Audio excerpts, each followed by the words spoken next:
Nako, ang hina naman ng utak mo, mag-business ka na lang.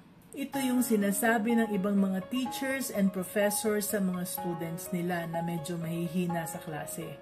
Akala nila hindi kailangan ng utak ang pagbibusiness. Sa totoo lang, madami akong minimentor ng mga matatalinong professionals, mga doktora na huminto sa pagtanggap ng pasyente dahil mas malaki ang kita nila sa business and mas may time pa sila para sa mga anak nila.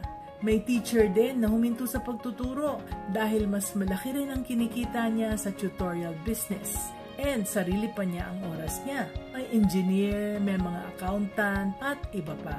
Puro mauutak, puro nag-business. Kaya sa mga teachers na nangiinsulto sa mga batang nahihirapan sa klase ninyo, please think twice. Baka kayo ang may diferensya sa pagtuturo at hindi ang estudyante ninyo, kaya hindi sila matuto.